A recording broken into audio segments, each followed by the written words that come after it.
Greetings everyone, this is FlightSimGuy and welcome to another episode of Microsoft Flight Simulator Action.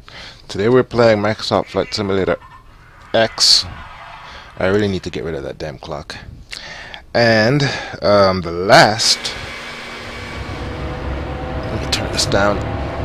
The last episode, what we did was we went back to fundamentals and did a simple VFR flight using dead reckoning and basic navigation techniques, pilotage and dead reckoning. This time around, what I want to do is go to the other end of the spectrum.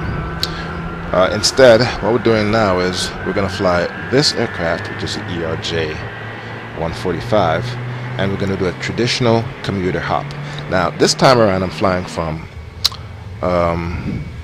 Fort Lauderdale International Airport to Norman Manley International Airport in Jamaica. Now that's international flight, crosses over a large body of water. This aircraft I don't think is certified for large or extended over water operations. However, it's only a 300 mile hop or something like that, and that's the market this plane was developed for, those small commuter hops.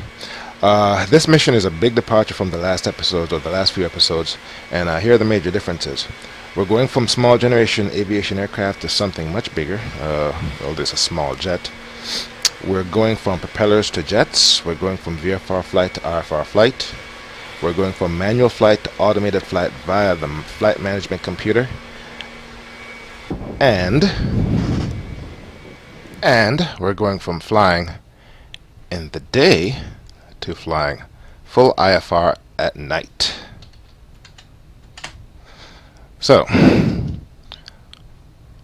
with that, let's go ahead and take a look at the flight plan. So I'm over here at simbrief.com, and I don't need skyvector.com for this flight. I've already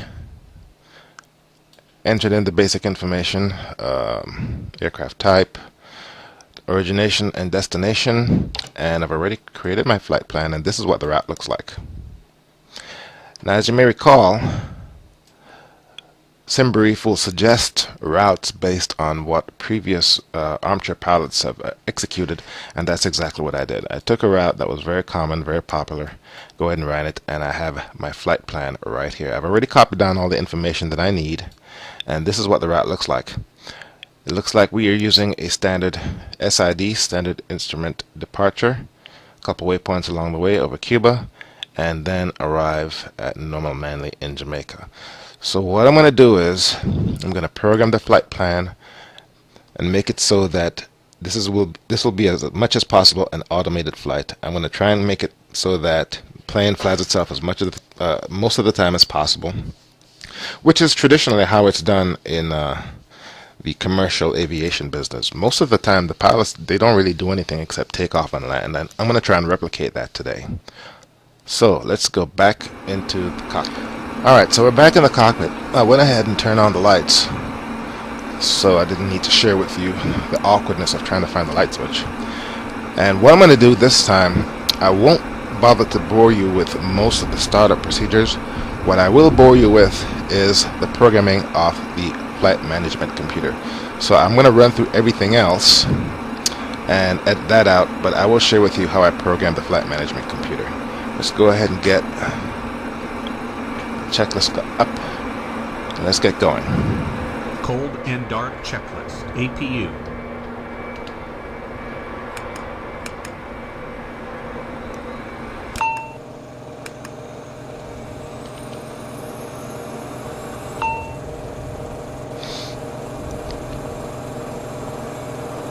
On, emergency lights.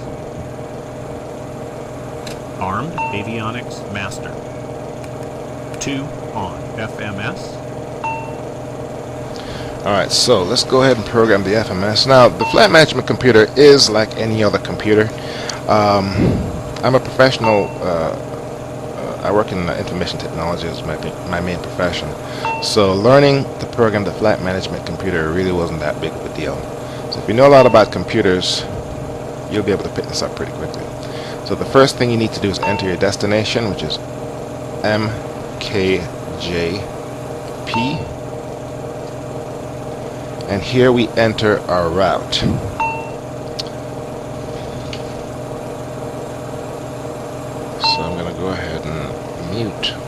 punch in the route for my flight plan.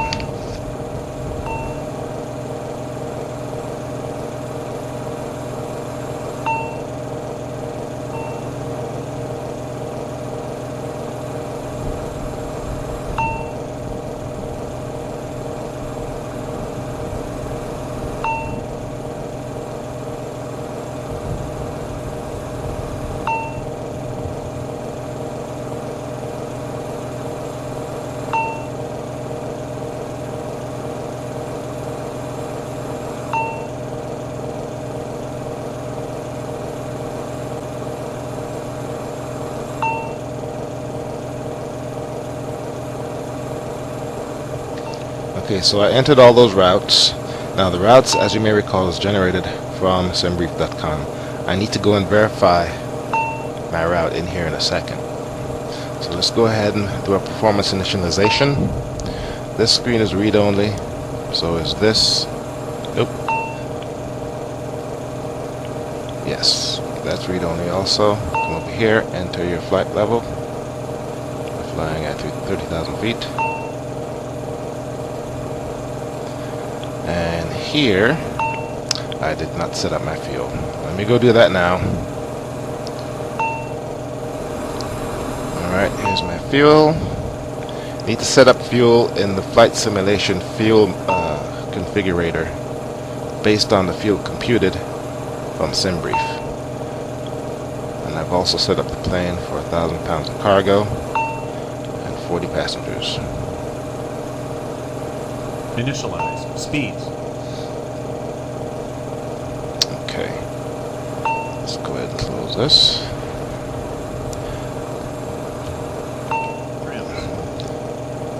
Alright, now before I go with the rest of the flight plan, I need to compute or confirm that my route is valid. So let's go ahead and do that on this screen.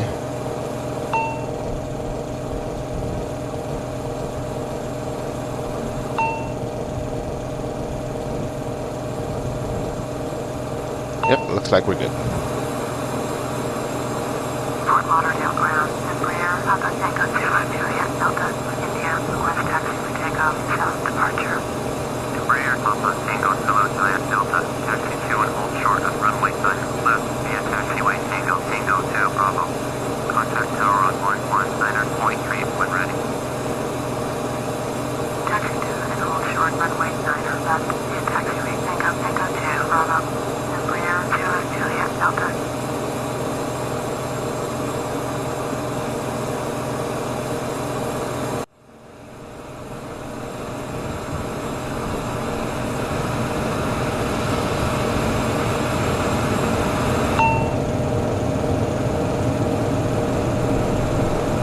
On. Engine 2.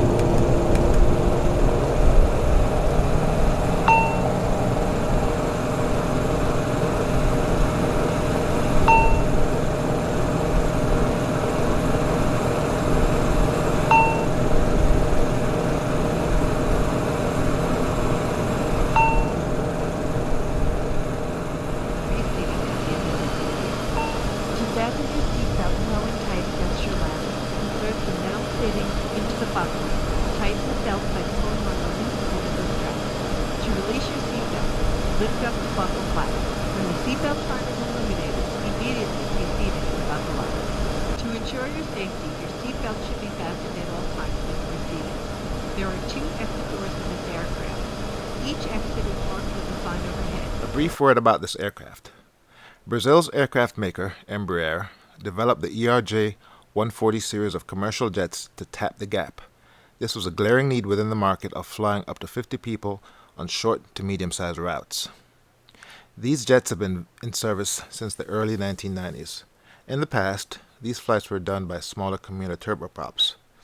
The ERJ series are very popular in North America and especially in Central and Latin America.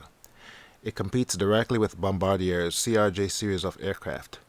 The ERJ's larger siblings, the E-170s and E-190s, collectively known as E-jets, carry up to 130 people over similar routes. They don't compete with the Boeing 737 series, but stepped in to fill the market Boeing abandoned when the 727 jets were discontinued. Regarding this plane's safety record, the ERJ-145 family of aircraft has no reported crashes or fatalities due to mechanical malfunction in over 15 million hours as of June 2009 of flight time for the fleet.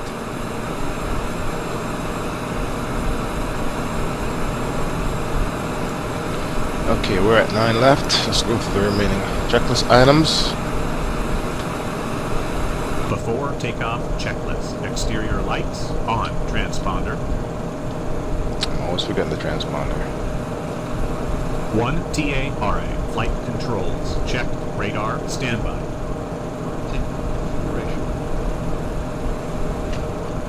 Alright. All we need to do is call the tower. Request takeoff clearance. Now, it says here request VFR from Fort Lauderdale Tower. This is nighttime. Normally they wouldn't allow VFR at night. You can do VFR flying at night, but the point is I'm not using the built-in simulation artificial intelligence ATC. In this case, I'm just going to let the plane fly the route. I'll do another episode where I actually fly online with VATSIM with those controllers. I don't like to use the air traffic controllers in the simulation because it gives you zigzag vectors and it takes you forever to get where you need to go. Fort Lauderdale Tower, Embraer, Papa Echo 2 Juliet Delta, ready for south departure at runway 9er left. Embraer Papa Tango 2 Juliet Delta, cleared for takeoff, runway 9er left, departure to the south approved. Okay, so my first rating is takeoff. I got my flap set, pressurization is set. Let's go ahead and put this back where it needs to be. There we go. And I think we're ready to go. So what I'm going to do is go on the runway, power up, climb to about 5,000 feet, fly runway heading, and then turn on the autopilot. And once I'm on my route, I'll go ahead and switch controls to the flight management computer. The FMC will then control the autopilot.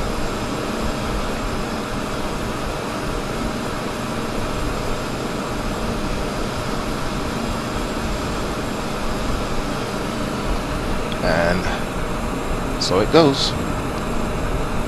Alright, let's hold here for a moment.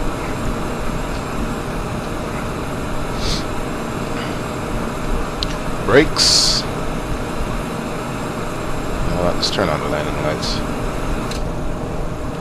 Yeah, there we go. See a lot better that way. I'm not landing. Alright.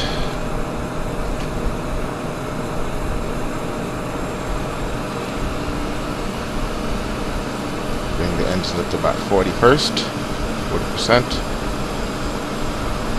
Then Take off. Brake. oh, shut the hell up. Let me tell you, man, this plane, the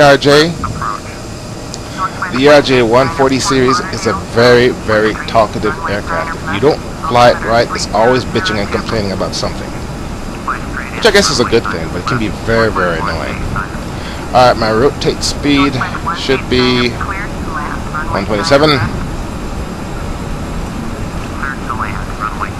Drifting to the left. Keep the plane on the middle of the runway. Okay, rotate. Positive brake, gear up. Alright, autopilot, heading, pull up 1 notch flaps. Gear up. Then, control my vertical speed. Take it up to about 2,800 feet.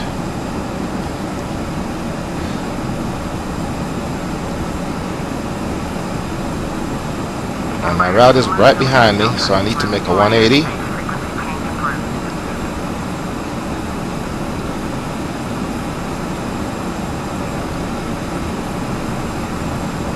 Okay, full flaps up.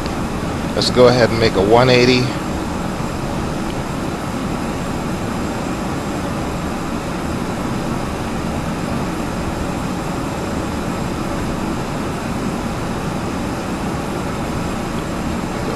This way.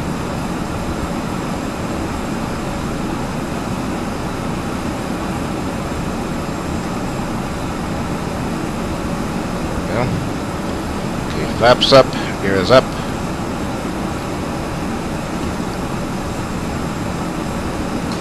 Thrust rating to climb. After takeoff. After takeoff, checklist. Landing gear, up. Flaps, up. Thrust rating, climb. Overhead panel, check. Altimeter.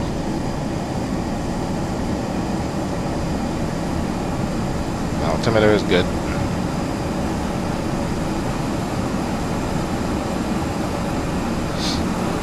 The ERJ does not have an auto throttle, which means I have to control the speeds manually.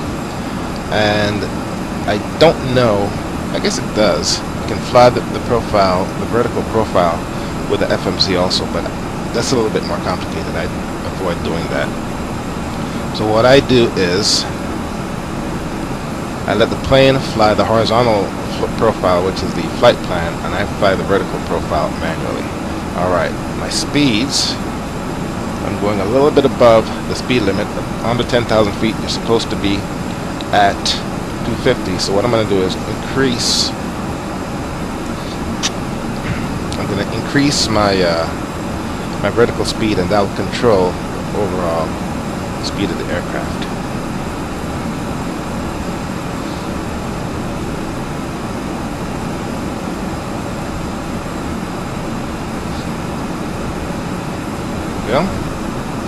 Alright, now I'm slowing down as I get higher, so what I need to do is reduce my vertical speed to about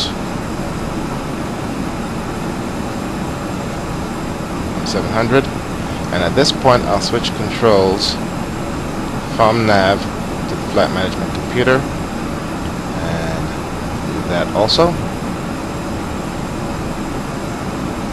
I can turn off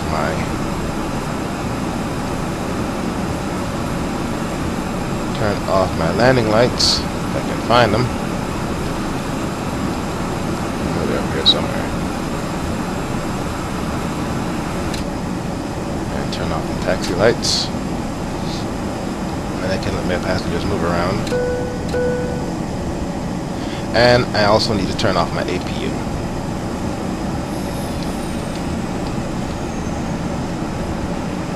So once I get the plane onto the appropriate path, or onto the, if I ever get it on this damn flight path, the FMS takes over, and I don't really need to do anything, just manage the vertical profile till we're at cruise altitude.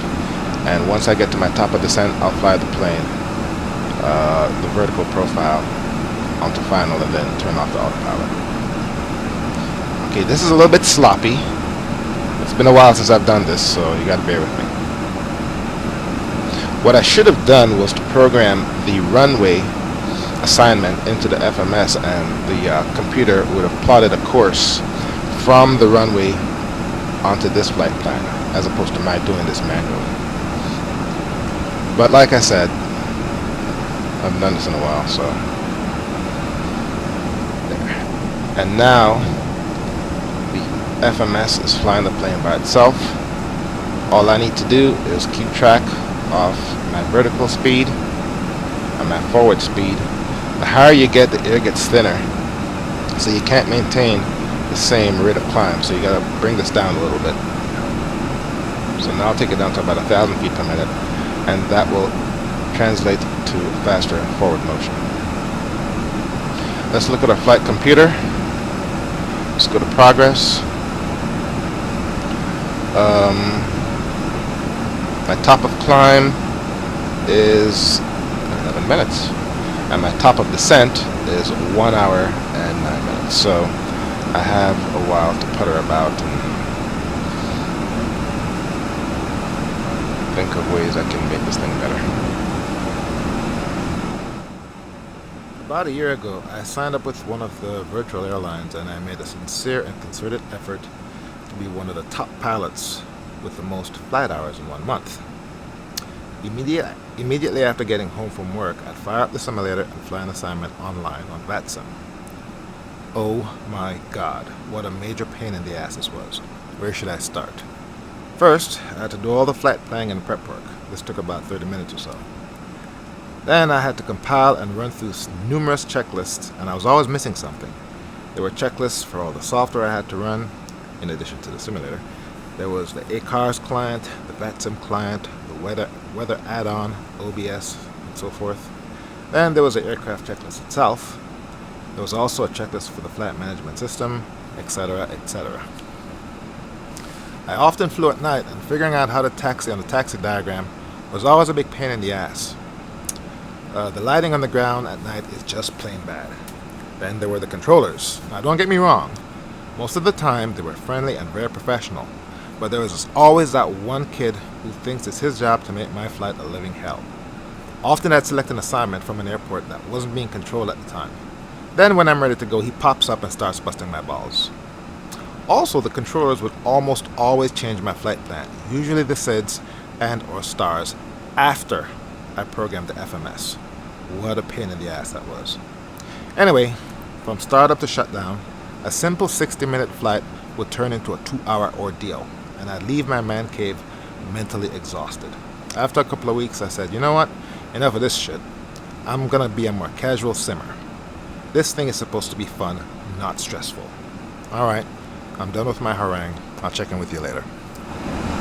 Alright, so we're just outside our top of descent, and according to our flight management computer, at top of descent, vertical speed 2,500 feet per minute. So all I need to do, plane's gonna keep flying the horizontal profile. All I need to do is come back off the power and then dial in a lower altitude. Let's go ahead and do it in steps. So let's take it down to about 14,000 feet, and then we engage vertical speed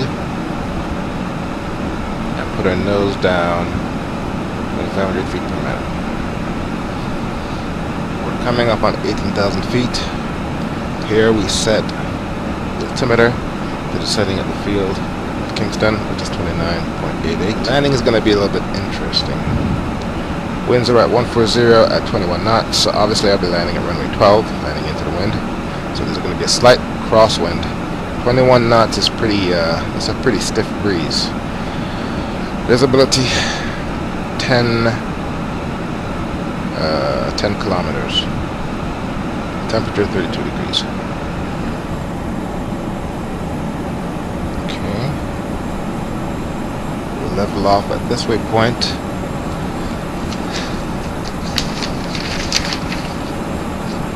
Just go ahead and call Manly, and that's our arrival. Full stop landing. Manly Towers, Brianna, Papa Tango 2 Juliet Delta. Alright, so I'm slowing down a little bit. Let's go ahead and give it 1 knot flaps.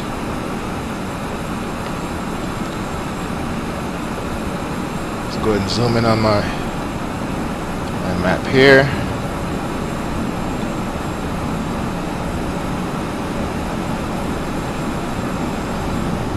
Gotta watch the speed. Every time I come down using the vertical speed, I have to use the throttle to control it. As I understand it, from most of the jets in commercial flight nowadays, once you power up and take off, you don't ever touch the throttles afterwards. FADEC controls everything for you. Now this is making me a little bit nervous, primarily because I'm from Jamaica and I know that there are mountains just before you get to Kingston. Okay, give it a little gas. Approaching my stall speed.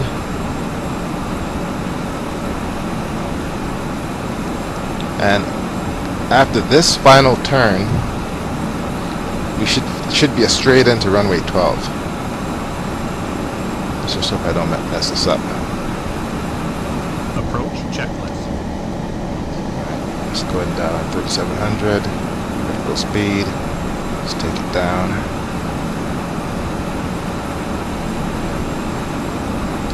At some point, I should see the airport in front of me. Let me go ahead and turn off the lighting. Okay, here's the city. This extra lighting is making it very dark. I'm gonna go ahead and leave it here. That way I can see where I'm going. Alright. Let's see if we can wrap this up.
Okay, I got the runway. Gear down.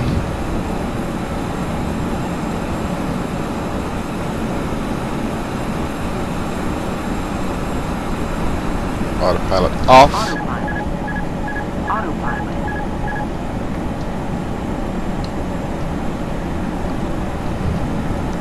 This plane is not an easy plane to land.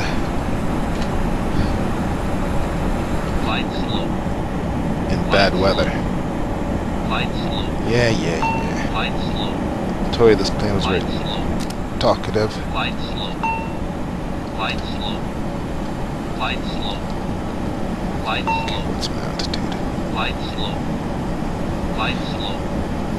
Flight slow. Flight slow. Okay, too low. What's my altitude? 500 feet. Full flaps.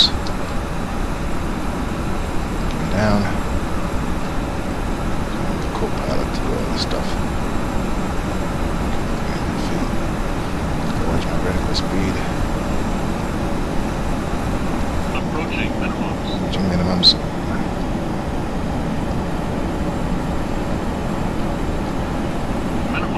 Minimums. Flight slow. Flight slow. Flight slow. 100. Flight slow.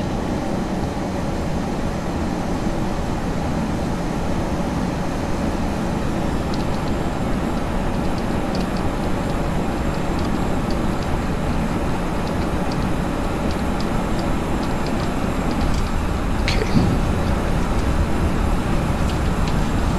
I landed too far down the runway that time. Further than I expected.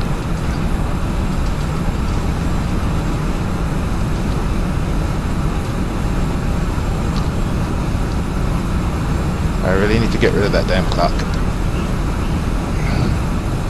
I admit though, I did love the Looney Tunes when I was a kid. Alright. Embraer to Juliet Delta. Turn next taxiway.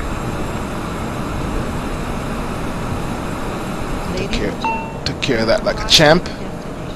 Please remain seated with your Embraer to Juliet